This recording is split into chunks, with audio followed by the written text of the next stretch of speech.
to the Boiler Room. Today's guests are the Special Interest Group for Game Design. A very long name, but you guys call yourselves... SIGGD. SIGGD. So why don't we have you guys introduce yourselves? What do you do for the club? And just give us a little information about yourself. Like, what's your major? What year are you? Where are you guys from? Things like that. Cool. Yeah. I'm Nathan Whitaker. I'm the gameplay design lead for SIGGD. That means I'm basically in charge of making the game fun. But we design the game mechanics, we play test and make sure everything is, nice and tight for the game. I'm a junior in CS. This is my third year. So, yeah. Hi, I'm Ivan. I am the president of the club currently, and I do a lot of the logistics behind the scenes. So a lot of scheduling, a lot of planning for events, a lot of outreaching for the club, et cetera, et cetera. Obviously, I'm also part of the club. So I dabble in all affinities of the club. And yeah, I'm a senior. This is my last year here. I'm from Colorado, and I am majoring in CS currently. My name is Harry. I am the story lead for SIGGD. So my job is to lead the group that makes the characters in the world, as well as writes a lot of the dialogue and the voice lines for the game. And then we're currently directing voice acting is what we're doing right now. I'm a freshman, and I'm majoring also in CS and then in creative writing. And yeah. All right. So you guys create a game, not create games. I almost said it games, but you create a game for the whole year, not just one semester, right? Correct. Yeah. Why don't you give us just a quick overview of what the game you're making is? Well, do you want the gameplay or do you want the story? Why don't you it's connected? It's all one game. Yeah. Why don't you just tell us just a quick summary of what the game is, and I guess a little bit of the story. Yeah. So the story is essentially an action like roguelike game where the player is able to kind of go through each level and each room to defeat like enemies to like fulfill their own goals. There's planned to be 3 levels, and at the end of each level, there's going to be like a big boss that you have to fight. So that's kind of the pattern that we're trying to follow for the game. As for the story, it's a little bit more complicated, but essentially there's this tyrant that is the player character. He obtains this sword called E06. I'm going to be using that word a lot. It's like think of like Excalibur. It's a legendary sword. He uses his sword to essentially kill people and take their time with him. So he essentially becomes immortal, right? Using that sword, he ruled over the world for millennia, and eventually he killed off everyone. And that's actually where the game begins. So at that point in time, you're approached by the incarnation of death, right? Interesting. So death will talk to you and say like, hey, you've done a lot of things wrong. I am going to give you a chance to go back in time and right your wrongs. So the point of the story is the main character redeeming himself, learning his wrongs through kind of like the backstory of like different characters that he'll meet. Interesting. We're definitely going to talk more about that later at question. But so obviously that's a very interesting concept for a game. But first I'd like to just kind of talk a bit about like the whole game design process and what you guys go through, because this is a year-long process. So and you have like 5 different like subgroups of this club that all specialize in a different portion of the game design. So why don't you give us an intro of the 5 different groups that are a part of your club? Yeah, I mean, I can start with, well, we have 2 of the leads here. Okay. I can introduce the other 3. So why don't you guys start first? Sure, yeah. So for design, like I said, we're kind of in charge of making the game fun, but we basically make the blueprint for the game. And then, other teams kind of look at that and be like, okay, so this is like our format for the game. This is what we can work with. Mainly, we're trying to make systems that work well with each other. So, it's important to not be like, oh, let's just put like some random stuff in here and like, see if it all kind of fits together and works. We put a lot of thought into that, making sure like the theory of the game works. So then when we go about implementing it, things mostly work. The other part of that team is basically learning what doesn't work whenever things are implemented, and then pivoting and making changes to make sure that, what ends up being released is awesome. So, yeah. All right. Yeah, so story team is actually not one that happens every year because the game that we make each year is different. So it might not need a story. This year's game just happens to be very story heavy. So our team is honestly a lot about adapting to everything else. We kind of look at the stuff that audio is doing or the stuff that art is doing, which Ivan will talk about here in a second, and write stuff around that to complement those things, and then create the story so that the whole club can kind of feel like everything sort of works together towards this end goal. It started this semester with just ideating on like characters and names and backstories and all that. And then you kind of get to create these characters that you'll write dialogue for and see those interactions. Like, how do these characters interact with each other? And what does that look like? And then voice lines and all that. And that's kind of where we are right now. Awesome. So that was the design team and that was the story team. I'm going to talk a little bit about the other three teams, which is the programming team, the art team, and then the sound team, the audio team. For programming, obviously, it's very important to have the backbone of the game be the programming, right? So we're using Unity, a game engine that basically codes in all the ideas that the other teams have provided. So for example, design team gives us like gameplay elements, and the programming team is able to kind of program in what design needs, for example, and set that into the game for the players to actually like to get a physical copy of the game, essentially. Oh, interesting. For the art team, they do everything art related. Yeah. So make the game look good. Exactly. Because I guess most of the time, I'm gonna say like 99% of the time, if the game doesn't look good, people don't really want to play it unless it's Cruelty Squad. Then looking fucking ugly is the point of the game. Right. Yeah. Yeah. So it is a pretty major part of the game. Yeah. And I mean, right now we're kind of bottlenecked because there's only a couple artists in our group, unfortunately. So we're kind of working on, recruiting more art people for the game, especially for the deadline that's coming up this year. And we can talk about that a little bit later. But for our team, it is everything from drawing the characters to drawing like background art to like texturing everything and modeling everything. Everything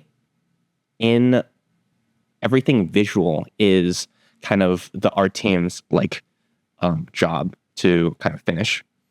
And then last but not least, we have the audio team. So audio team is kind of, I think, underappreciated because a lot of the times when you go into a game, you're not really, some people are, but like a lot. Unless you're me. I love hearing music. I love listening to the different sound effects. Of games. Oh, absolutely.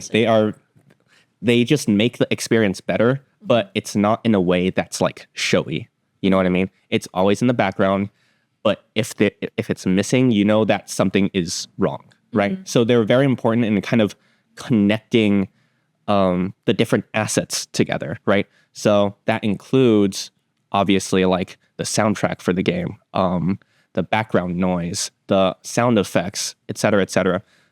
It makes the game feel animated in a different way that art does. Yeah. So that's the three different teams. Yeah. So all of those different teams, they all do different things. And I assume they all have to they work in harmony at the same time. And we try to. We do our best. Yeah. So how do you guys go about especially when things change within one group that may affect another group? How do you guys work through that? Yeah. So there is a lot of change whenever you design a game, right? Or whenever you develop a game. Again, like I was kind of talking about, you play the game and then you realize, oh wow, this totally didn't work at all, right? So there is a lot of change that goes on throughout the process, and it's really just a communication challenge, right? So the leads is our kind of responsibility to make sure that all the teams kind of know what's going on and what's actually going to make it in the game. But yeah, I mean, in terms of like, how we adapt to each other's decisions, right? Like, it's not just design saying like, okay, like this is what the game is and now everybody else just make it. Like we have ideas coming in from like all the other teams too. So like, there is kind of like a trifecta of like where pieces of games come from. So sometimes that is the design. So like we'll have like, oh, we have this really cool like, ability kit for a character we want to make. And like, we're going to do that. And then, art goes and like makes it amazing and story makes a cool story behind it, right? Sometimes it's the story. So sometimes we have like a really compelling story that we want to tell and we like design the game around that or this like a particular part of the game around that. And sometimes it's about the art. So we'll have like a big concept art phase, like at the beginning of the first semester. And we'll just, so like, okay, so an example was, we had this really like funny drawing of this like gun with it's like just imagine like a pistol, like I think it's like a revolver really. It's like, whatever. It's like this like cyborg revolver thing. So somebody just drew this like cyborg revolver thing and then just slapped the legs on it, like robot legs. That's awesome. Yeah. I mean, and so that's an example of like, we just had this like piece of art made of it. And then we were like, wait, I think that was even just like on a whiteboard at the time, but we were just like, we have to make this. Like we have to figure out how to make this work. And so now it's an enemy that you fight in the game. Hell yeah. Yeah. Yep. That must terrifying. Yeah. It's kind of goofy. It's a little goofy. Guys, I'm excited to see what people... Guys, it's a horror game. Yeah. The gun with legs. Ooh. Next Five Nights at Freddy's.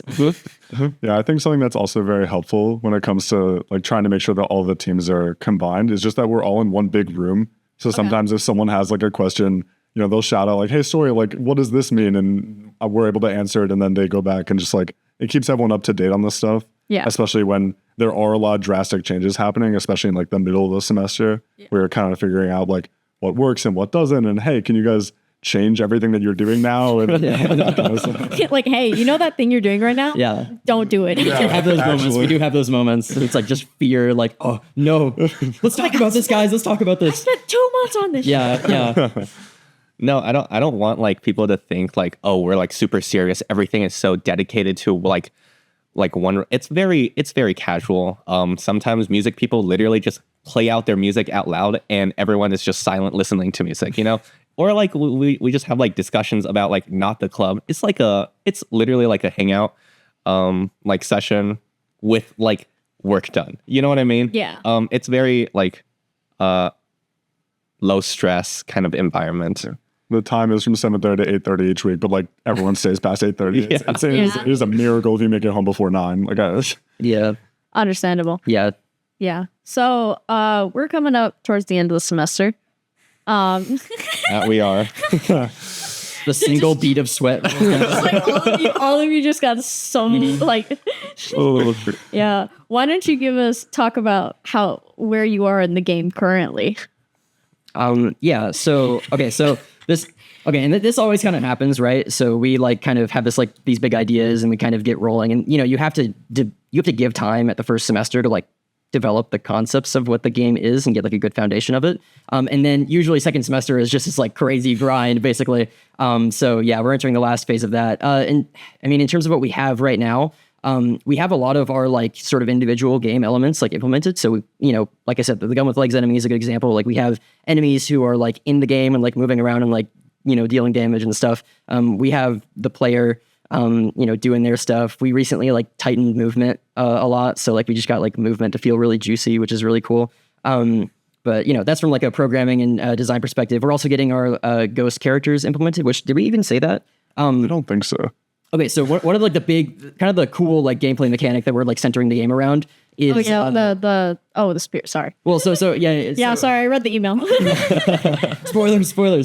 I read the email. So they're called ghosts. It's our ghost system. And basically what'll happen is, I mean, this is tied to the story as well, but we want the main character to like go back and like talk to some of the people he's like killed either directly or indirectly. Mm-hmm. And then you have to team up with them. And so then you basically like, get them to join your like team, and you can have them possess you, and you gain their like powers whenever they're possessing you, like in game. Interesting. Yeah. So we're making a couple of those ghosts. I think we have 6 total.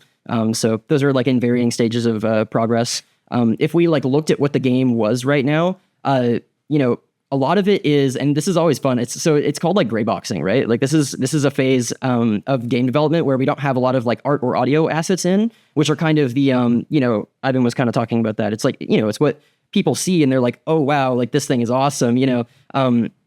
Programming and design stuff, on its own, is just basically primitive shapes. So we have like gray boxes, right? And you kind of have to use your imagination. You're like, oh, okay, this is like a building, I think, or like, oh, this enemy is like a cube, Oh, this enemy is a gun with legs. Yeah. We do have that art. We have that art asset in. Okay. That was like the first one. We got that in like as soon as possible. So you're like the gun. Okay, forget everything else. The gun with legs is the most important. It became the top priority for it was the first art asset in the game. Yeah, I think it really was actually. I mean, priorities. Absolutely. Sorry, I need to see this gun with legs. I need to see this. It's exciting. Yeah. So, how far are you guys from finishing the game? Well, so Have to be. I mean, basically, like what I'm kind of getting at is like we have a lot of like pieces that are like in varying stages of completion. It's hard to say like like a percentage meter, like how close we are. But we have a lot of our systems in, and really what we're trying to do now is just start to get, we have a lot of work going on like those art assets, and our audio team is like really pushing through and like they're getting done with their stuff. So we're about to get all those assets in. Then it's really just us like creating the, I guess, I don't know, like the structure of the game and like, putting the story in, and, we got to put the dialogue system in there too. Yeah. We have like tons of, there's like how long is that dialogue document, by the way? The dialogue doc is like 80 pages. Holy shit. Yeah, we have like, I think it's 100 and something conversations between characters and then like 500 voice lines that we've written. We just finished the dialogue last weekend, so we're starting voice acting now. So that's another part that we're like really trying to rush to put in the game because we need to get the people in the studio and recordings and editing and all that kind of stuff. It's one of those things where as we get closer and closer to the deadline, everything is just scrambled together. Yeah. It's like literally half the things are like half like hard coded. So like if it like works out any other way, it wouldn't work. But it's a complete game, so we're satisfied. Yeah, who cares? Yeah. Is it the I'm gonna ask that question when we get to the game story. Sorry, but how are you guys feeling about the game so far? It is awesome. Awesome! That's so happy. I'm so excited for this game to come out. Yeah. So, what kind of? You mentioned before it was like a roguelike game. What exactly does that mean? I think Nathan can explain. Okay. Yeah. So roguelike, basically, like the general loop of that is live, die, live. Which is just, whatever. You'll see that in a lot of games where it's like, oh, you try to get through a level and then you don't make it and you die and then you like respawn, at some checkpoint, right? Yeah. Roguelikes basically say, no, you actually have to restart way at the beginning. Holy shit. Really? So yeah. It's like Minecraft hard mode. Right. Yeah. No beds.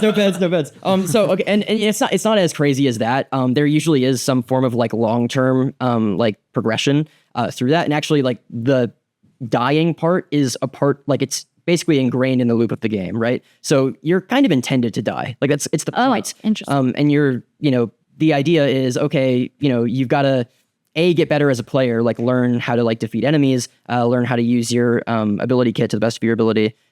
So there's a learning curve there for sure. But also like, there's usually long-term power progression as well. So we do have some of those systems.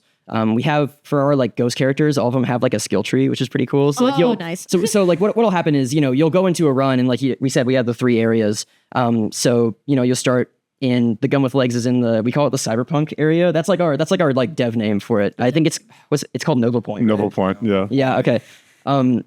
But so in Nova Point, you'll fight things with like gun with legs. And the first time you go through, you'll probably die like 2 encounters in, right? But you'll get to be like, okay, cool. I learned something from that. I know how to fight the enemies a little bit better. And also like maybe now I have a new skill for one of my ghost characters, and now I can get like objectively more powerful. Oh, so like when you die, the skill tree doesn't like reset. Right. Oh, that's interesting. Yeah. Yeah. The idea is just the further you go, the more powerful you get. And so like by the end, if you were to go back to the first level, you'd feel like you could just breeze through it because everything was so leveled up. Right. And So, I assume, considering you mentioned like enemies and like having abilities and stuff, what kind of combat style is this game? Is it like turn-based or is turn-based? It's so no, it's not turn-based. I'm shaking my head in acknowledgement of the question. Turn-based. Is it like kind of like hack and slash? Is it like point and click? So it's, it is a 2D like side-scrolling platformer. Oh, size. Okay. So, and it's not like really parkoury. We actually give you like a lot of freedom of movement in this game, so you don't really have to worry about like making crazy jumps or anything. We like literally give you like an omnidirectional dash. You can just like dash wherever you want, and you've got like a glider, so like you don't have to worry about missing jumps. But it's mainly focused on the combat, and yeah, that's like kind of hack and slashy. You know, you could maybe describe it as I don't know. I don't really want to describe it as a brawler necessarily, but it is like very like, you know, you have enemies who are also like on the platforms with you, right? And you know, you have a melee attack, right? Yeah. So yeah, you hit them until they die, or until you die. Yeah. Like not every like the part of the fun in the game is the different ghosts, right? So we have different ghosts with different abilities. For example, we have this character called North, which is a police chief, and she has basically the ranged kit. The gun kit, she has a railgun that essentially like Oh shit. she's the damage dealer. Okay. She does like far range, but she's not so good with close range. So one of the major gameplay loops of this game is the constant need to switch between the ghosts, and part of the design team's kind of job is to make it so that the player not has to, but like really wants to switch between the ghosts to kind of offer compatible gameplay style between like the different ghosts, and like not only between the different ghosts, but the different ghosts and the main character, the player that they switch into. Oh, so it's similar to like how the Persona games work. So I think you could say that a little bit, and like, you know, Persona again, that's kind of more like the turn-based a little bit. That is like, a you know, yeah. So, but I think you can look at that a little bit like that. But yeah, it's very like, it is very and you know, I have some footage that I would like to give you guys. Maybe we can show eventually. But like it's very like frenetic is like the gameplay. Like that's like, I don't know, that's a fun word. But like, I mean, it's just very intense and very like high APM, high action per minute. So it's just, you know, you're constantly switching who is possessing you at any given time, so that you can be most effective in any given situation. That's basically what it takes to play that game properly. So, yeah. And it's a game that you feel like you can make like a build in, as you might say. So it's like, oh, I really like these two ghosts, and I like how they synergize with each other really well. So I'm just going to run them and like do the best I can, level them up as high as I can, or I'm going to try something else for this run, and like, how does this work together? And all that experimentation definitely adds a lot to it. I like that this game has like an air of like creativity that's on the player to be able to like, so you could have like tons of different types of like builds within this game. Yeah, I mean, like just from each other, we have such different play styles. Like, for example, I personally would choose like a initiator type plus like an attack type, but I know like some people would choose like full on damage types, just to like go into the game. So it facilitates different play styles, and it doesn't punish you for that, which I think is such a awesome and important point of the game. Yeah. Usually when I play games, I tend to go for like the glass cannon type. Oh yeah. Like I die so easily, but like as long as I'm doing big damage, it's big number make exactly. Yeah, big number. Big damage. Big number. Absolutely. Yeah. Yeah. We've got a character for you, don't worry.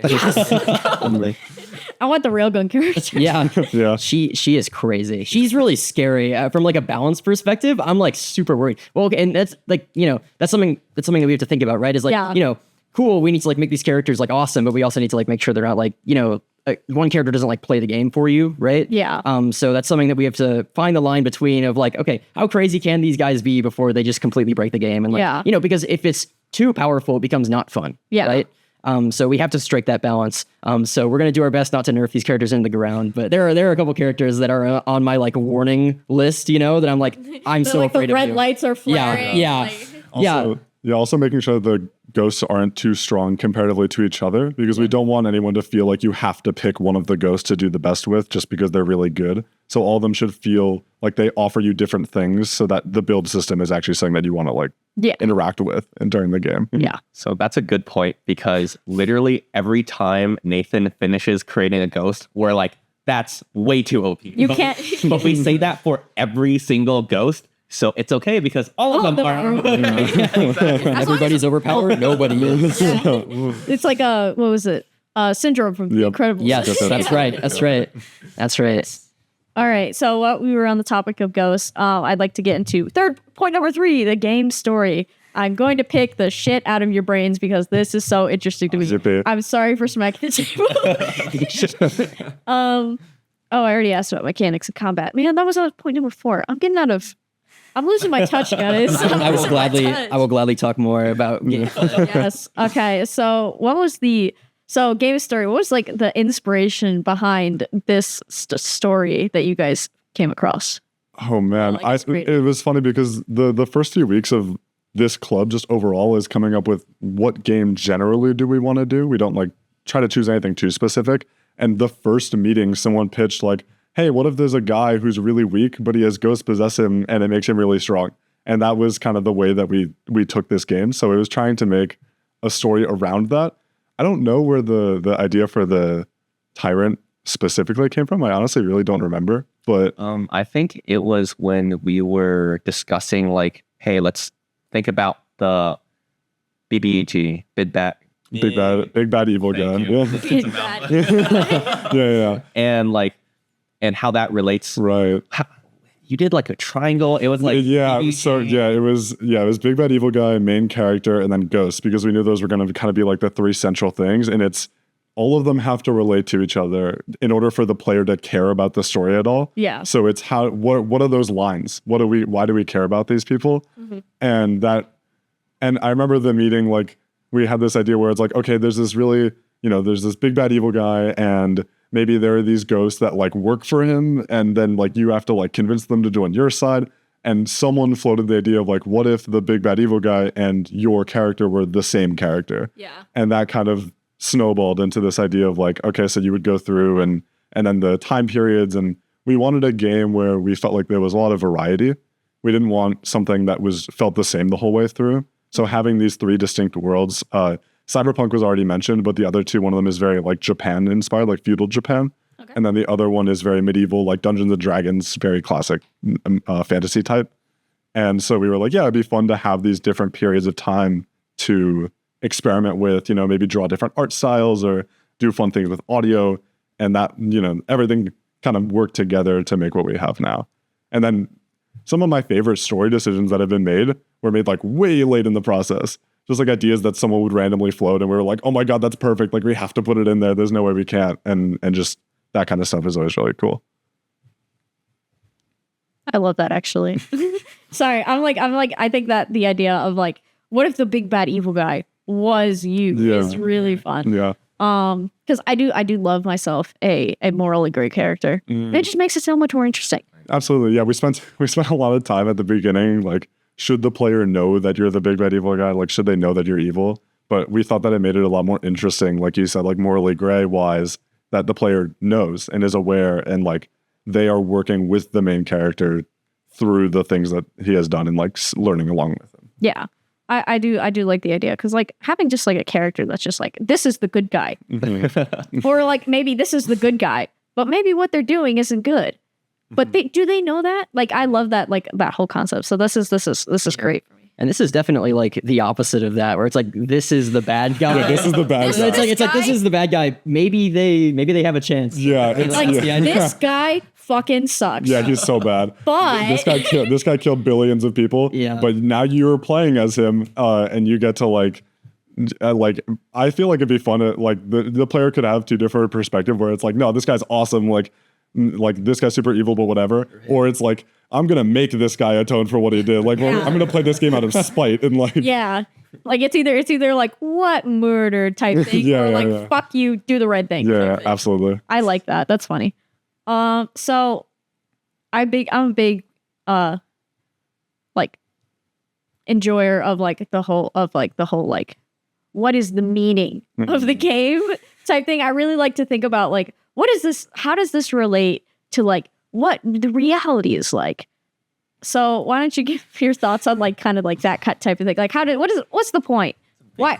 Yeah. What's the point? What's the point? What should the player get out of this game? What are your thoughts? Kill people. Well, I think from like a meta perspective, we're trying to give the player the most fun game that we can, right? So 1, it's a fun experience. I don't know if there is any. I know. I got it. Don't worry about it. And I think this is that we actually do have this because the skill tree system that Nathan mentioned is fueled by the trust that the ghost has in you. Because at the start of the game, they're not going to trust you. You killed them, and you have to like work to make that trust happen. One of the dialogue options that we've had to write for every ghost then is when you reach the maximum trust level. And in each of those conversations, we tried to like add effectively like the lesson that you learned from that ghost. But I think the overall thing is sort of just like learning from others. Like all the ghosts have these different backstories and the different reasons why they impact the player and how they make the main character view the world differently. And it is, I mean, cliche, but literally through the power of friendship that you are then able to like beat the boss and beat the game. And so like understanding that is something that is important in working with others and that kind of thing is definitely, I think, one of the major themes that kind of run throughout the game. I like that. So this, excuse me, I'm dying. So this whole idea, the whole thing, like story kind of revolves around the idea of like atonement, right? Yes, absolutely. But the way that it's done is by he has to go back and undo all of his sins. Yeah, so pretty much in each world, if we're working chronologically forward, he gets the time sword and like leads to death to a bunch of people, and the time sword gives you time whether you kill them directly or indirectly. So in each time period, what he's doing is just causing the most deaths possible. So medieval, he wakes a dragon that goes on a rampage, and Japan is a little more complicated.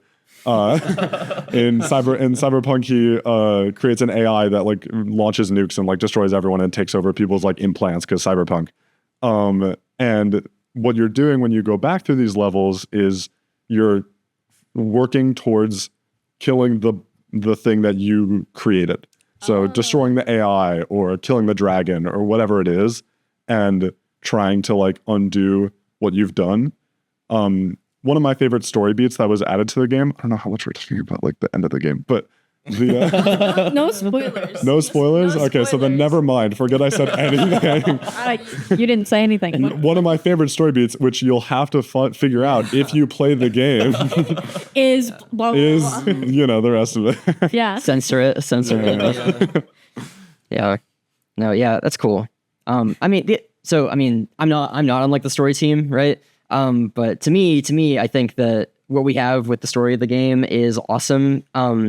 Not necessarily because it has like, a ton of themes like baked into it. Like, I think that, and this is almost like a philosophical, discussion on its own, right? But I mean, for me personally, whenever I like, consume content in any form, right, and it's trying to tell me something, I care a whole lot more about what I personally like get out of it than what like the creator is necessarily like trying to tell me, if that makes sense. Yeah. So like, like certain games for me mean something very personal, because they just like, hit me at a perfect time in my life in which I can make that connection, something like that. Right. And I think the story that you guys have crafted, is like a great platform for people to be able to be like, oh, okay, like I get what this is to me. And, I have my own like thoughts on like what the story means to me. And like, I mean, obviously I'm like from a different perspective because I'm like a part of the team, like in the game. Right. But I think it is really strong in that way. So I'm kind of just excited to see like what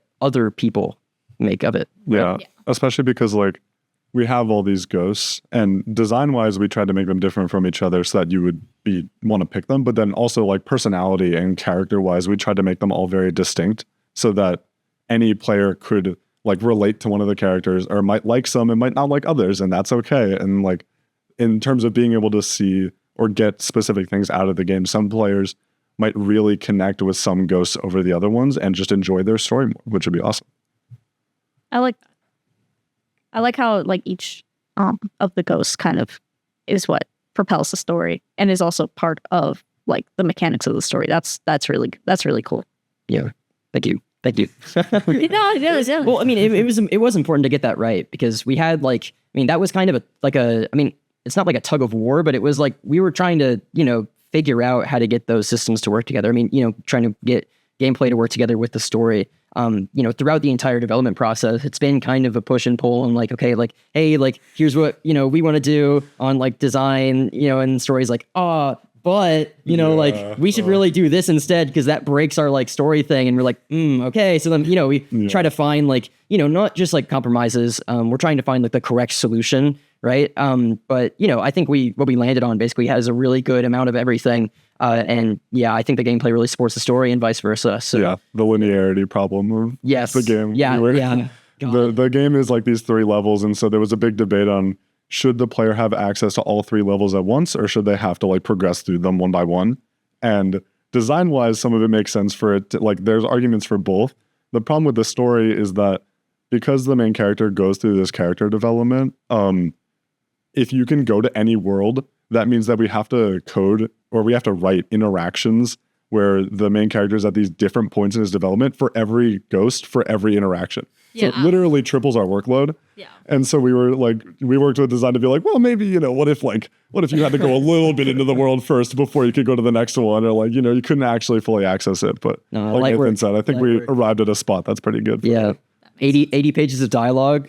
Turn that into 240. 80 pages of dialogue later, I think this is the minimum. Yeah, we started it in like October, and I was like, yeah, we'll have the dialogue done by Thanksgiving break. No. No, you're like 10 pages in, and you're like, I don't think I'm gonna have this done. Yeah, no, we have a spreadsheet with like all the things on it, and just seeing the number of how many every time we would write a new dialogue, we would have 5 more added on that we need to write. And so just seeing the number go up was a little disheartening, but we got there. We got there eventually. Yeah. Yeah, and that's one of the coolest things that you learn on like working on a project like this and being in a club like this is just that like you get to learn, oh, hey, this thing that like, you know, you think about it logically and you're like, hey, this should be like super easy, you know, hearing or like, you know, you can sit there and look at that and be like, oh yeah, that can totally be done in like a month or whatever, right? But yeah, if you work on a project like this, you learn pretty quick, okay, actually, you know, no, there's tons of problems involved with everything. And everything takes a lot of time. If you're doing it well, right? Because problems arise and you need to face those problems and make it actually good. So yeah, I mean, quoting project times, I guess, is like a skill you can learn through this club. But honestly, like we still are like, we still struggle a little bit with that. But it's also part of the fun. We don't want to like limit ourselves too much too. So I struggle with scope. The games we made previous years, we kind of think too big at the beginning, and at the end we have like 2-3 months left. We're like, there is no way we are going to get any of this. So we literally have to cut our 3/4 of the game out. Oh no! Because we legitimately cannot finish it. Yeah. Well, and the culling, so I call that the culling process, where you take a lot of the game and you just say, okay, nope, like that can't happen. So you cull it. You could call it triage too, maybe if you wanted, be like, okay, we can't give attention to everything. But that's actually a healthy part of the project, of a project like this. It's also good that we have a deadline, so we don't just be like, oh, we have these tons of features and we'll just work on them indefinitely, Yeah. That's good to have. But yeah, tightening scope is good. And we had that a little bit for this game too. We had a massive list of enemies. We had I think the biggest it got was 15 enemies, not including boss fights. And that was it's a ridiculous number based on what it takes to make an enemy and how much time we have. So that gets trimmed down. A similar thing happened last year. In last year's game, we had 10 enemies. We cut that to 5. But it's a healthy part of the project. And it needs to happen because if you don't, the worst case scenario is you look at this massive thing that you're doing and you're like, yeah, we can make that probably, and you just do that. I've been with the club, Ivan as well. We've been there for the last 3 projects, including this one. So the first project we were there for was called the Vironov Effect. Cool project, by the way. What was it called? It's called the Vironov Effect. It's it's a weird name. It's I believe it's a Russian last name. Vironov. Made up Russian last name. No way. I bet it's real. Okay. Anyway, that project was pretty big in scope. It was kind of like a survival horror game. And we we had tons of levels and crazy going on. You had to fight this giant black hole thing and it was a cool project. It really was. And we actually had voice acting for that one too.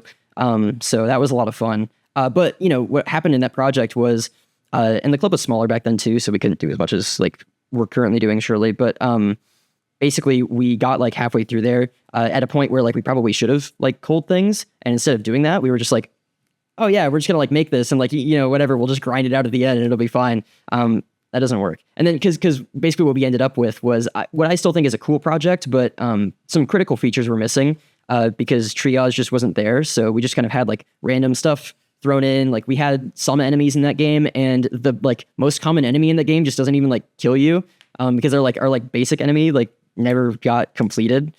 So stuff like that where you need to be able to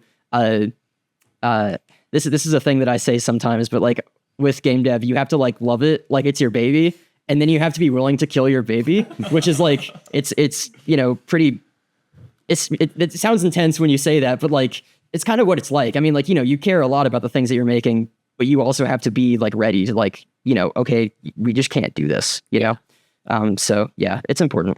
Yeah, and we meet 3 times a week. It's not even like we're only meeting once a week. We're working a lot on this project. For many hours. Yeah, for many hours. I mean, I don't think I've left before 11 p.m. like in the last like couple recent meetings. So Start at 7:30. yeah.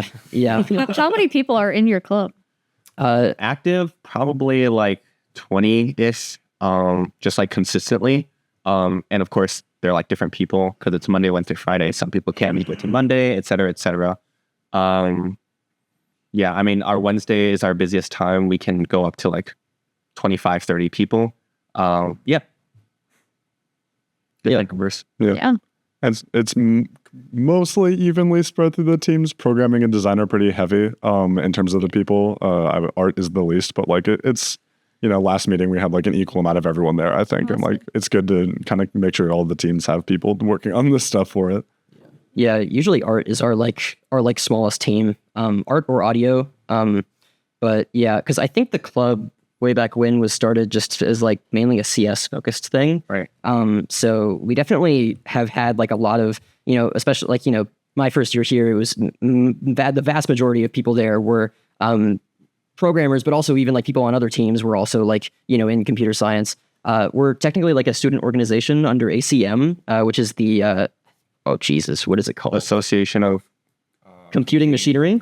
Yeah. Interesting. So that's like a very like computer science focused like organization. So it started as that, and I think slowly over the years we've been bleeding more into like other sort of areas of Purdue. So like CGT, we've been becoming more I guess well known in.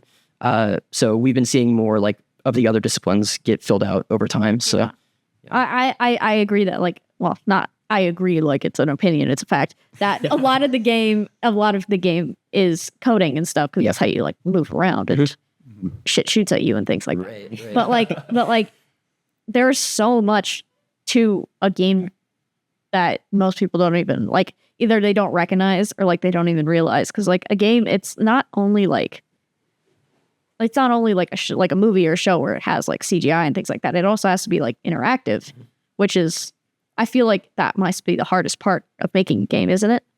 Like making it interactive. It's really dependent on the person. I think like people who like, there are some really, really good Unity programmers on our team. So like, I'm sure to them, they're like, oh yeah, this is a piece of cake. Whereas if you put them on like art or audio, they'll be like, I have no idea what. And like, it's similar to vice versa, which is why we kind of have like the different disciplines to kind of fill in each role, whatever they're most comfortable with, or whatever they want to try. Because we're kind of like a beginner friendly club at the beginning of the year.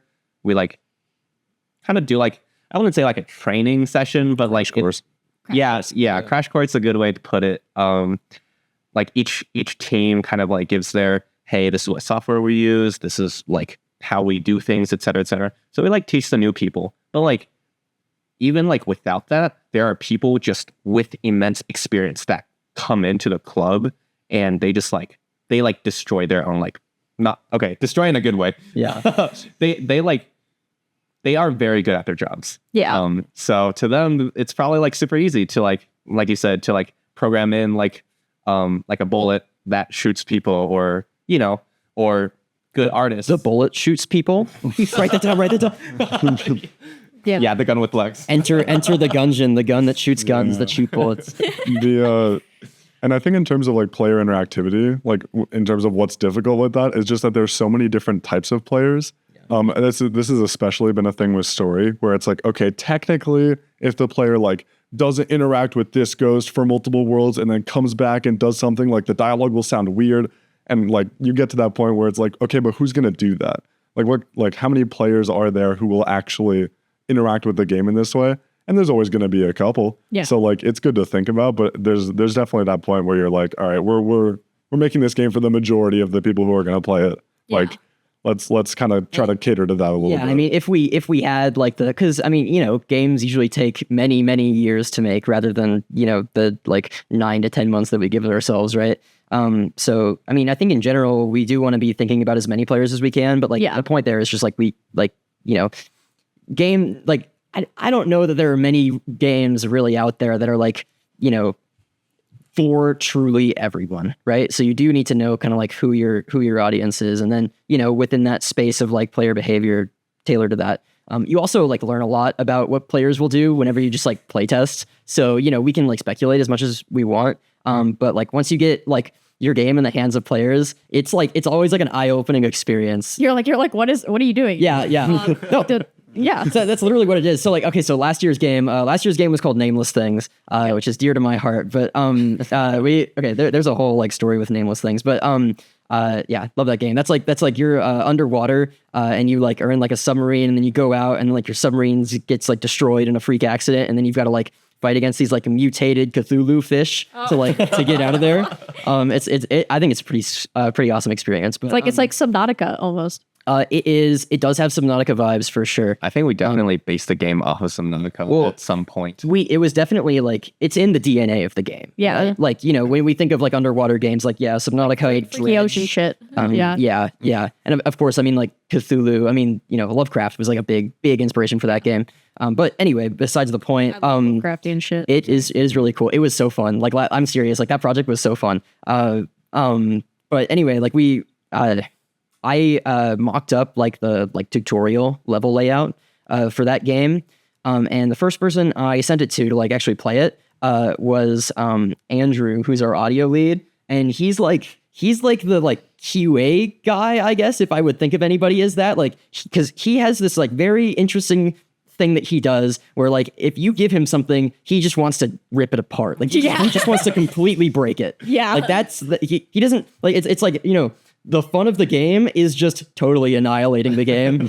So like, I had this like awesome like level layout, and like, I had some like events that would play and like some cool moments where like a fish would come out at you or whatever. And like, I was so excited for him to see it. Literally, like he got in, the first thing he did as soon as you could move was go backwards. And of course, right? He just went the other way. And of course, I didn't put a back wall behind it because I just didn't think about it at the time. And like, so he just went into Narnia, and I was like, no, what are you doing? And he's like, no, dude, there's something, there's going to be something here. I'm like, no, there's not. I made this. I promise. I do that all the time. I love looking for random shit in games. And it's cool, right? And I am not that type of player, but I mean, okay, so I do it like compulsively, right? So like if the game tells me that I need to do that, I will do it. I don't like it, like I'll go like searching for stuff. If anybody's played The Last of Us, the scavenging mechanic in that game, which love that game by the way, scavenging mechanic in that game is not for me, because I'll just like pick every corner and like look for anything that I possibly can. I am not enjoying myself, but I feel like I have to, right? Yeah. But anyway, so he does that. But the point there is like you can never predict player behavior, and whenever you like playtest is when you really see like, okay, this is what the player's actually doing, and you have to adjust to that. Yeah, like I gotta put a wall there. Yeah, maybe. One of the big things, and I did. Yeah, and the end, the book closes. But no, oh geez, what was I about to say?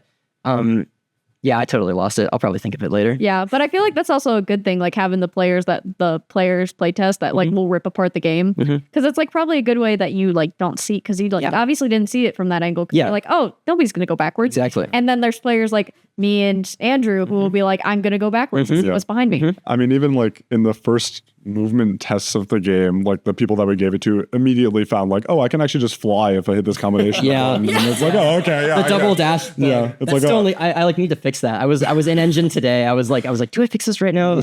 I made like a little UI meter instead. I mean, dude, that's the type of stuff where it's like I literally spent like 2 to 3 hours today making this like little meter that goes under the player to show you how much like shield health you have. Nice. It's just gonna be a little thing the player like never sees. I added this cool little like fade in animation where it's just more than it like turning on and off. 3 hours. Players will never even mention it, notice that it exists. But that's the type of thing, right? It takes so much time to make these little things, Yeah. and it's better for it. It is better for it. And a lot of times you actually don't want the player to like notice that it's happening, because if they do, then there's a problem, right?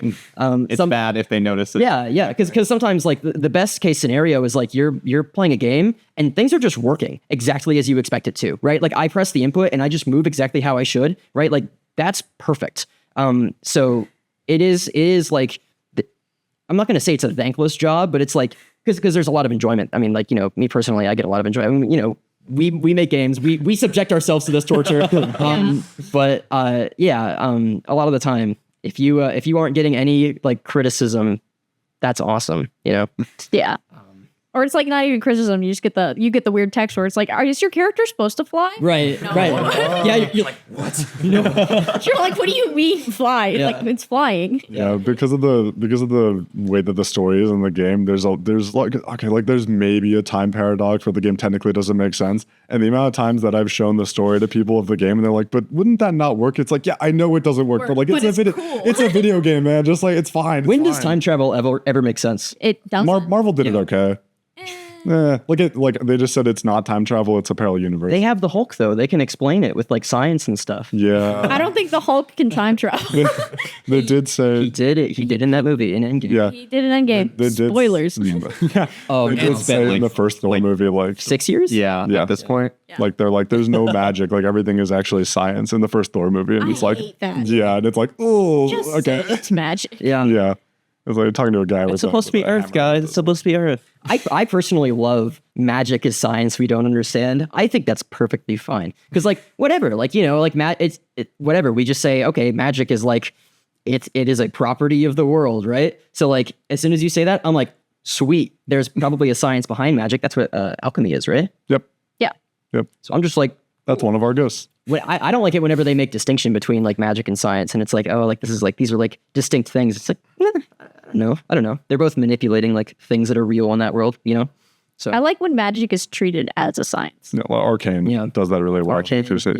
Yeah. What is it? Free Run Beyond Journeys and I love Fair. yeah. So good. Guys, no spoilers. I need to watch that. It's not a spoiler. So good. I my brother recommended it to me, and I just finished it like a few weeks ago. So good. Yes. That's a good story. Yes. Oh my gosh. Yeah. Yeah. So good. We are so off topic. That's okay. It's okay. It's okay. We'll talk about Freerin. I'm so okay just talking about Freerin for this It's episode. literally a one thing after another. Yeah. Down the rabbit hole we go. Down the rabbit hole we go. We could start on our activity if you want now. okay. Sure. Yeah. Yeah. Let's take a little short break and we'll be right back. Okay. So before we start our game, why don't you guys talk about the footage that you guys brought? Sure. Yeah. So I think we can show some footage of one of our ghosts, some of his abilities. So we have, I guess internally he's called the King, but really he's a King Aegis is what he is. But he's one of the ghosts that you can have possess. So he's like a more defensive based character. So he has this really cool like bubble shield that you can pop up that'll eat a bunch of damage for you. And then he also has this cool ability called Divine Intervention, which is a very dramatic name. Yeah. But what it is you like do this big like pulse and everybody around you gets like stunned for a little bit and then like knocked away from you really aggressively. So he's a very like defensive oriented character. It's like, get away from me, make space and like, block some damage. But he's going to be a lot of fun, I think. So we're working on him. I was actually just working on him like today. So it's exciting to see him kind of like fill out, I guess. But yeah, so King Aegis. Yeah. We also talked about North, the gun gal. Yeah. She has railgun. Yes. Yeah. Yes. Pistol. She has like she has a sidearm for the pistol. Yeah. So she's gun and bigger gun is what. Yeah. Strapped, Yes. packing. Exactly. Absolutely. Exactly. Yeah. Yep. I think that would be all that we would show. Yeah. Probably. Yeah. All right, so for our game, we're gonna be taking it back in time, like your guys' game. Yeah. back to some of the old timey Atari. What kind of Atari is it again, Michael?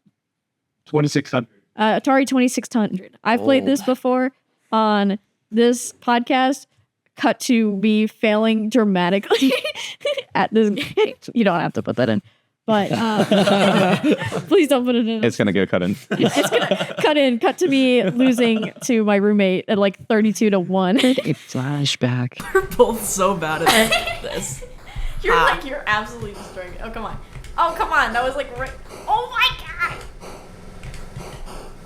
bro! You're so much better at this than I am. You absolute bitch.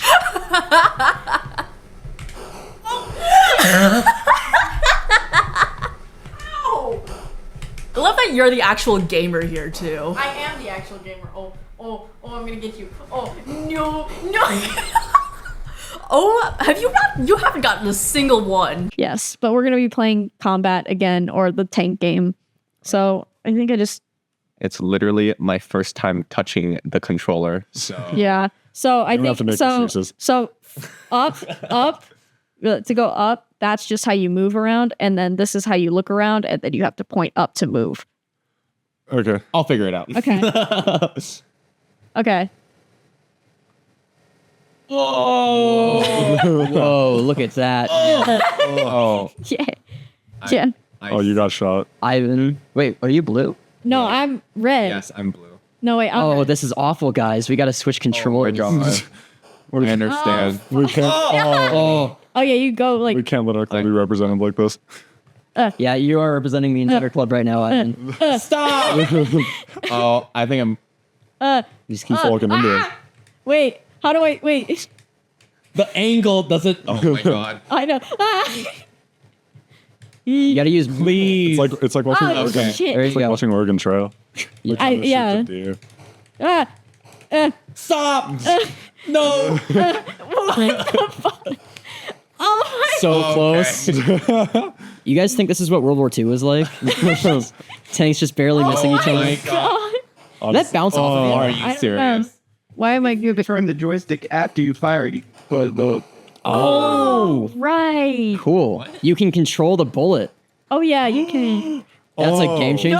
Oh no! It's a game. Ivan's about to. Given That's all Ivan needed. I'm gonna run. I gotta run. Can I? No, you Oh, can't. there's a range to it. Okay. You can't. Yeah, max range. You can't shoot through the screen. Ew. Bullet lifetime. Oh. That was nice. That was Ball. good. That was good. Oh fuck. Yeah, there we go. I'm Once gonna someone walk. else gets mild hang of it, I will no longer be any good at this game. Oh, What? that was a range. Oh my god. Oh my god. You can't go through the screen. Damn it. Eh. Please. Okay, now you're not shooting at anything. All right, There right. you go. I'm not any good at this. Well, later. Hit a 360. Hit a 360. 360 nice go, please. Far enough. It doesn't turn far enough. Brother. Oh. You're like, hey, Oh. wait. Ivan, You're Ivan, comboed. No. you need to lock in. Ivan, please. Oh my god. No. Ivan, please, we're the game club. Bro's like, I won. No. Holy shit. I actually won. So sad. Oh my I was so gosh. close. I was on a streak. Good too. job. Good Yeah. Oh job. gosh. Okay. That was a good game. All right. Oh yeah, you could also we can Ooh. also select Oh. different. And then there's like certain there's one where you're invisible unless you shoot. Oh. Oh, the way. plane one sucks. Here, let me There's so many levels. all right, back to one. Okay. We'll switch. So you're gonna press this Oh, I one have to- here to oh, I start the game. All right. Yeah. All right. I hate the sound this game makes. It's awful. no.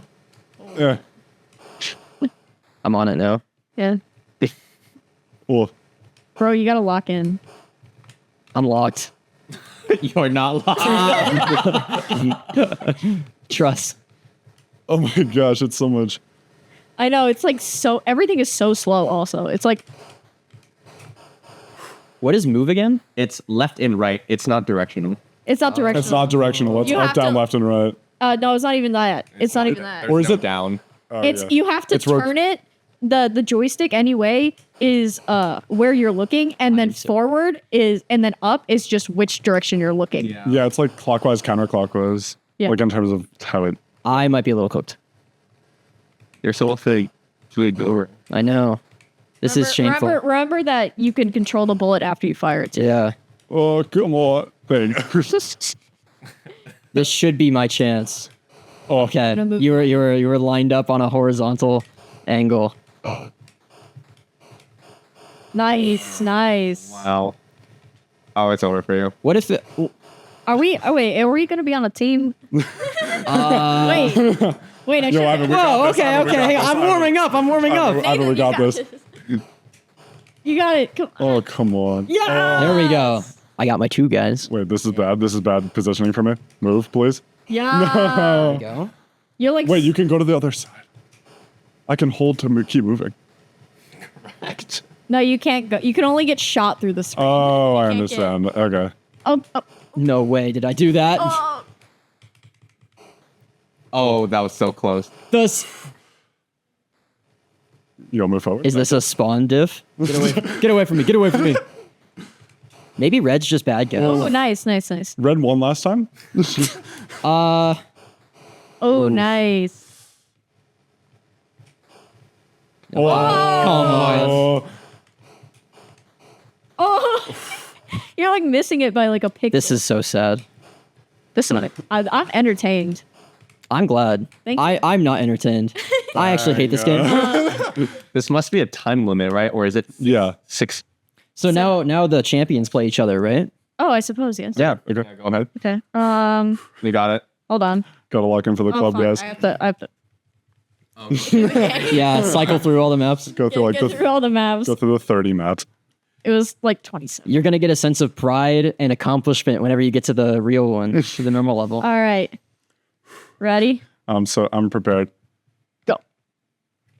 Okay. I'm sorry, it wasn't. Go. Okay. And then this is about. Fuck. Oh, come on. Harry, almost. I'm locked in. What? There we go. It's like going the wrong way. See? It's going the wrong way. I don't know. I don't know what you guys are doing. You're locked in. Oh, No. please turn around. Please turn around. Please turn around. Oh my god. No. Uh-oh. Spawn diff. You're cooked. Yeah. What? Nice. Good shot.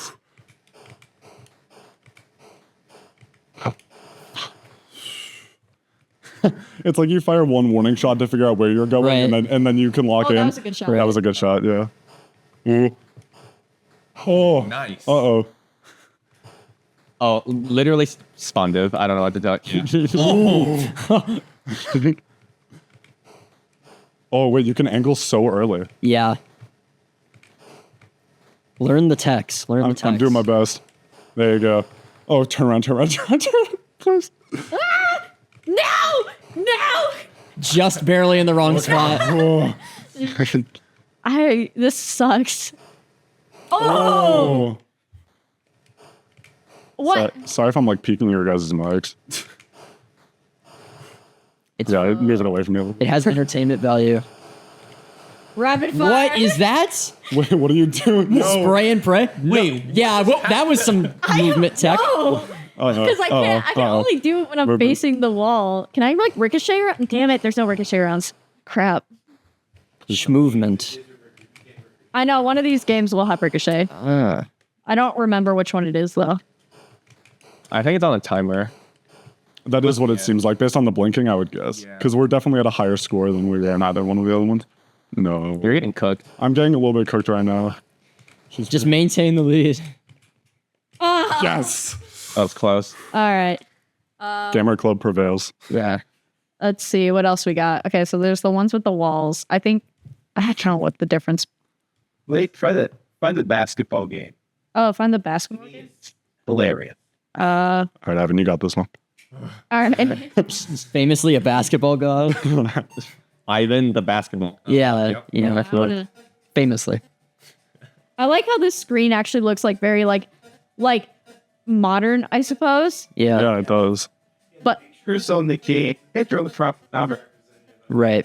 yeah, It's the That's like flashback. most old games. Though. is this the right one? Well, because I'm just gonna put some squares on the screen. Oh, Okay. All right. see. All right. Oh, you got this. You got this. All right. So I was like, Purple guy? What? I know. Purple guy. It is purple guy. Oh! is Oh, get it. Yo. Come on. Oh, let's go. Oh. Ivan, please. Give me that back. Oh, nice. Oh, you. Wait, it missed? Score didn't go up. How the what? He just didn't. Oh, what? It's okay. It's okay. What count? You got it. Get back here. Oh wait, you guys are going in the wrong hoops. Those are Really? Yeah. Oh, okay. Yeah. All right. This is good to know. This is huge. Get away from me. challenge.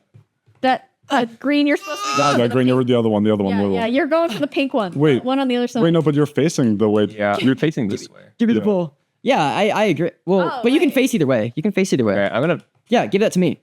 Wait. Okay, I'm gonna go this way. Which one are you supposed to aim at? Uh, Not that one. You guys are still aiming at the wrong one. I'm still trying to. Oh. Oh, the game. No, wait. It has a little tick, right? Oh, it's the timer's not going. It was warm up. It's warm up. It was- you guys are getting better. You guys are getting better. Yeah. Wait, Okay. All right. Here we go. Yeah. There, okay. Huge. You got this. Oh my Okay. gosh, and the steal. Oh, what? You whiff. Come on.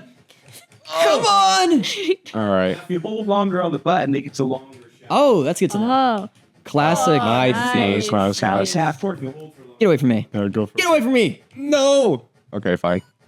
Easy. 3-point. I understand. I understand it now. You guys got it. This is intense. No. Oh, big. I like the sound. I like. Come on. Oh, nice. Through. Overshot. I like the sound of the basketball being dribbled. All right. I like that the ball is just. Please tell me that your audio is better than this one. Yeah. Okay. Yeah. No, it is. It's pretty involved. Yeah, the audio Okay. was really. Yeah, the audio team's. Go in. Okay. How does that go in? Please. Oh, that's a little over. It's a little over. A little Just a over. little He bit. says. I'm always Bro kicked up. chasing you. Bro kicked a field goal with that. That- Oh, nice. Oh, Give me that. pass it back. Oh, I literally forgot who I was. This is I can. No. yeah, get away from me. Please. Okay, fine. Yo, full court. Okay. Hold the button really hard. Ooh, nice. Wait, is that it?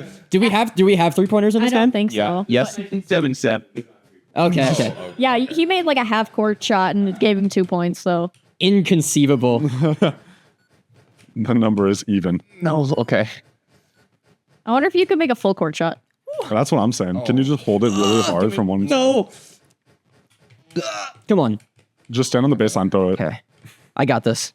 That's not a full court. Oh! Nice. Get away from me. Oh, What? Nice steal. Thank you. wait, Ivan's my goat. I got. No. See that? Wait, that was fire. He baited the jump. This is so sad. Gosh. Bro's literally Kobe Bryant over here. He might be. What can I say? Like you said, I'm in the. Yeah. Goat at basketball. He's LeBron James. Bro, I love the running animation so much. It's horrid. I literally passed that to you. I want to hear. I like that their knees are like a whole pixel. This is I like that they just scoot their legs. No. Is that not how you run, Nathan? Yeah. That's how everybody runs, right? I'm pretty sure. Right? That's how I run. Good. Oh, that. I was on cross country. Oh shit. I know a thing or two about running. Oh, I can't. Please. What? Nope. How did that not go in? You weren't chosen. You were not the chosen one. Go in, please. Okay. All right. Go in, please. Oh. my God. I need car noises on it. Hot. Come on. I still got a lot of. Send it. From Bro, ball hog. Stop playing clock, bro. I can play for This guy's playing clock. Oh my god. We need a shot clock in the game. Yeah, we do. I know none of these basketball terms, but I'm enjoying. I also don't. So don't. Come on.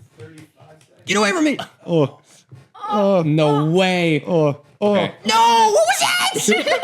Come on. No, it's so. Nice. Wait, no. No. It's not over. It's not. Wait, are you purple or green? I am purple. You're literally the man behind the slaughter. I am the man behind the slaughter. The bite of it. Ivan wishes. Dude, if Ivan was playing purple guy, he would dominate. Bro, you gotta go for the frontal lobe. Come on. Yeah, true. That's where you get the 3-pointer. It's over for you. It's over for you. Oh no, I'm You're just good. gonna let him score. Ivan, Yeah, I mean, I'm gonna throw this at your face. This is so toxic. Boom. What do you think about that? You may win, but now you have a concussion. Yeah. See? Who was the real winner? Right. All right. BM. All right. Oh my gosh. That was fun. Actually, this is a lot of fun. This is a good game. How do I read? Certified good I don't game. know. I like the other game, personally. All right, let's go. You got to try this. No, I'm gonna. Wait, how do I? I can. Harry hypothetically No, I should be the can best. Yo, chill. Hypothetically. Yeah, do I Harry's very steal? tall. Wait, I don't I'm know how to tall, but steal. I'm not very good at. You just run in front of them. Oh, okay. Yeah. Ah, fine. Yeah. Nope. Fuck. Oh, I'm too hard. Way too. Oh, never mind. What? Okay. That goes in by No the grace way. of God. That's some like What? How? that's some forgiveness mechanics right there. We have this thing called coyote time where if you jump off a platform, it like you can still miss the platform and it'll still like let you jump off. It's based off of like Wile E. Coyote. Yeah, I was gonna say, why is it called? Yeah. Well, because like in the cartoons, Yeah, he like for runs out and then he runs off the cliff, looks down, and then falls. Yeah, It's like that. Yeah. So like the game pretends like you're still on a platform when you're actually not. So like games do have things that like make you suck less, even though you like should suck. Yeah, even though you suck. Yeah. Yeah, that totally went in. I don't know what that was. The game just really likes me. What? Okay. Yeah. You do need a timeout. So it turns out I'm the Atari goat is what the answer is. Yes. Correct.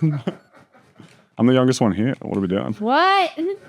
Guys, my hand-eye coordination is ass. What? You're also the tallest one, so I guess it makes What? sense. And that, Yeah. yeah, I'm so good at video game basketball. No. What? No. Wait, you still got it. You still got the ball. Oh, nice. I thought- Nice. It's not even halftime yet. It's anybody's game. Yeah, this game is. Fuck you. Fuck. No. Give it back. I want it. No. My favorite thing is the scramble where the ball like goes somewhere else and both players just go like move over there. please, Yeah. You literally don't know who's dribbling the ball. That's so fun. Yeah, that is really cool. Frantic moment. Oh, please. Oh? What is that shot, brother? I'm crazy. What? How did that not go in? That was weird to that's me. really good, that's That really was weird. It's like you have to hit the backboard, not the actual like hoop. I know. That's almost what it looks like. Good to know. Good to know. Fuck. Can you alley-oop yourself? Give me. Yourself. Can I dunk? Can I dunk? You Like, probably could alley-oop yourself, I bet. With some. Okay, so that hit the net. you could. Oh, you could. You can only jump when you're on defense to like get the ball back. Oh yeah. Really? Yeah. I was jumping on offense, I thought. Were you? I thought so. Oh, You could totally jump on offense. Okay. Maybe I'm just bad. Okay. that counted. I don't know. It makes up for the other ones that we've had. There we go. Oh, good shot. Yo, thanks. I'm trying my best. Whoa! I thought Sorry, I'm yelling into the mic. You could just mute my mic, man. I'm worried too. I'm not We're all yelling wait. a little bit. What? So, Oh, good shot. is this esports? Is this, I love esports. Sorry, was I BMing? is this Cloud9? Yeah. Liquid. Please. I like this game better. I'm on Sen basketball. Fuck. Give it back. Give me. Philadelphia Fusion basketball. Yeah. Oh, what was that? I don't know. I'm scared. I bet there's some crazy movement tech in this game. Probably. Well, like in the tank game, there was like you can like shoot the wall and you like How does that not work? I'm sure there's an incredibly active speedrunning community. Yeah. speed running too. I'm sure there is. There must You be. guys should get a speedrunner to do your game. That would be awesome. That'd be actually. awesome. I'm gonna do We've it. talked about nameless things speed runs. What, bro? I don't think we've ever done like a true like speed run of most things. I mean, haven't the seen anybody devs do are that. the speedrunners. Right, We like so- know the game like the back of our hand. I'm going to be so bad at our game because I don't even have Udemy installed, so I've never actually played it. Ideally, you will learn how to play and then get better as the game goes I on. suppose that is true. Oh, I don't You know. you have to be the developer, otherwise you can't play the game. So bad. That almost happened with Nameless Things. It was like I almost made the tutorial like way harder than it needed to be, and then I actually got my my dad to play test, and he's like not bad at video games, but like he's getting older, so his like coordination isn't good. Yeah. Anyway, I'm rambling. Who won? I won. Not Good job, Harry. No thanks. Good job, Harry. Can you lose place? No, sorry. I'm just really good at Atari games. Let's see what else we got. Yeah. I've never actually. Was it? Oh, true. Yeah. What is it? It's 7:16. That's about time because we do have club at 7:30. So Yes. All right. We could end here. So thank you guys for coming. Yeah. I had a lot of fun. This was a lot of I fun, yeah. learned so much about what goes into making a video game. Yep. It's exciting to talk about the game. yeah, yeah. I know, It's I'm fun. very Yeah, we excited. love being able to talk to people about this. I heard you guys are coming and I'm like, yes. And I read the email and I was like, oh my gosh, it's like a lore game. I fucking love lore. But yeah, I had a lot of fun talking to you guys. I same. had a lot of fun playing some older Atari games. And thank you so much for being on. Yeah, thanks for having us. Yeah, It was great. Yeah. All right, so thank you for watching the podcast. I've been Paige Falk. This has been the Boiler Room, and we'll see you guys next week. All right, bye. Bye. See you.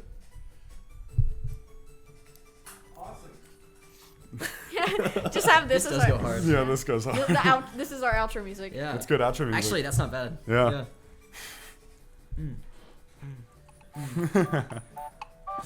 All right.